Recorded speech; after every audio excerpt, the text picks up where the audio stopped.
In the tranquil village of Willowbridge, nestled by a gentle river that danced under the sun, there lived a young boy named Eli. Eli was known for his vibrant spirit and keen sense of adventure, traits that often led him to the outskirts of the village, particularly near the old orchard beyond the river. The orchard was said to hold the sweetest fruits in the land, a legend passed down for generations.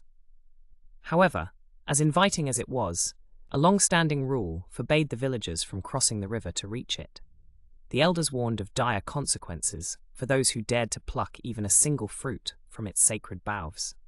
Eli, brimming with curiosity, listened to the elders recount tales of the orchard's mysterious allure and the misfortune that befell those who disobeyed. The stories were meant to instill fear, but to Eli, they only fueled his desire to explore.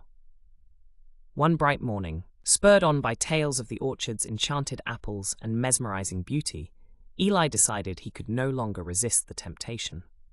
He approached his best friend, Sarah, who was cautious yet equally intrigued. Together, they planned their secret venture for the following day. As dawn broke, Eli and Sarah tiptoed out of their homes and made their way to the river.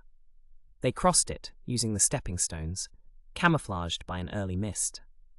Reaching the orchard, they were awestruck by the sight of trees laden with fruits that glistened like jewels in the morning sun. Trembling with excitement, Eli reached out and plucked an apple. No sooner had he bitten into its sweet flesh than the sky darkened ominously. Startled, the children suddenly felt the weight of their defiance. In that instant, the village elder, Mr. Hawthorne, appeared before them. The disappointment in his eyes was more piercing than they could have imagined. "Eli, Sarah," he began, his voice steady yet filled with sorrow, "you have broken our village's most sacred rule. This orchard is not merely a source of fruit, but a symbol of our respect for nature's bounds and our ancestors' wishes." Ashamed, Eli and Sarah listened as Mr. Hawthorne explained the orchard's true significance. It was not cursed, as the legend suggested, but a test of discipline and respect. The fruits were indeed extraordinary, reserved for ceremonial occasions, when the village gathered to share its bounty, acknowledging the restraint shown by each member throughout the year. Realizing their mistake, Eli and Sarah apologized, promising to share their lesson learned with their peers. Mr. Hawthorne, seeing their genuine remorse, decided that their punishment would be to care for the orchard until the next harvest, helping to cultivate and prepare the fruits for the upcoming ceremony.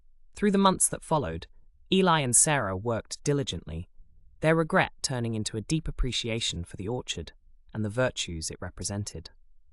When the harvest festival arrived, they were given the honor of presenting the first basket of fruits to the village, a gesture underscoring their redemption and growth. As they stood before their fellow villagers, Eli and Sarah shared their story, not just of their misadventure, but of the wisdom they had gained about the importance of boundaries, respect for communal traditions, and the consequences of yielding to temptation. The villagers, moved by the honesty and transformation of the young duo, applauded their bravery and maturity. From that year forward, Eli and Sarah looked upon the orchard not just as a place of forbidden fruits, but as a beautiful reminder of their journey from youthful curiosity to enlightened respect and communal responsibility.